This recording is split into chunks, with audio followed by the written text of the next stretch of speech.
याप्रसंगी घेतलेली मुलाखत पाहूया सविस्तर आणि जमलेले मान्यवर कार्यकर्ते गावकरी मोठ्या संख्येने उपस्थित होते। तसेच तळेगाव रोठी, शिवानी लक्ष्मणा जिरे, अण्णा अदानी गिरे, रंगनाथ जिरे शिंदे, छबू पुरकर, व्ही रमेश पवार, सोनी मेतकर, सुनीता गारडे, देशाती दशप उभे 5 शिरक्षाणे, किरण डावकर, सूर्यभान, भास्करराव शिंदे, कडू वाघ, सुखदेव केदारे, लक्ष्मण आहेर आदी उपस्थित होते। RKS न्यूज साठी ब्युरो रिपोर्ट सुखदेव केदारे।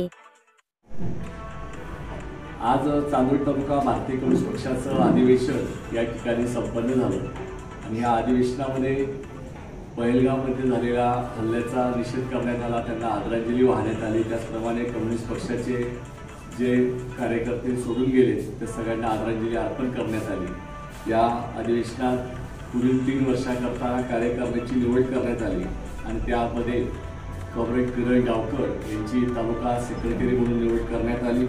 त्याचप्रमाणे सहसेक्रेटरी म्हणून देवळगावचे रमेश पवार यांची निवड या ठिकाणी करण्यात आली आणि तालुक्याची कमिटी या ठिकाणी तयार करण्यात आली। त्यामध्ये तळेगाव रोडचे कॉम्रेड शिवाजी जिरे, कॉम्रेड अण्णा जिरे, कॉम्रेड रंगनाथ जिरे, त्याचप्रमाणे छबू पुरकर, केदू वाघ, रमेश पवार, सुवर्णा मेतकर, सुनीता गांगुर्डे, वैशाली दशपुते, किरण डावकर, सूर्यभान शिंदे, भास्करराव शिंदे, सुखदेव केदारे, लक्ष्मण आहेर यांची काउन्सिल 14 लोकांची निवडण्यात आलेली आहे आणि सर्व पदाधिकाऱ्यांचे या ठिकाणी सन्मान करण्यात आला, स्वागत करण्यात आलं। 11 तारखेला नाशिक जिल्ह्याचं अधिवेशन हे नांदगावमध्ये होणार आहे।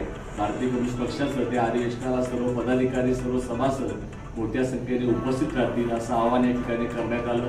त्याचप्रमाणे भारतीय कम्युनिस्ट पक्षाचं 25व्या राज्याचं अधिवेशन नाशिक येथे 22, 23 आणि 24 जून या 3 दिवसीय अधिवेशन नाशिकमध्ये आयोजित करण्यात आलेले आहे।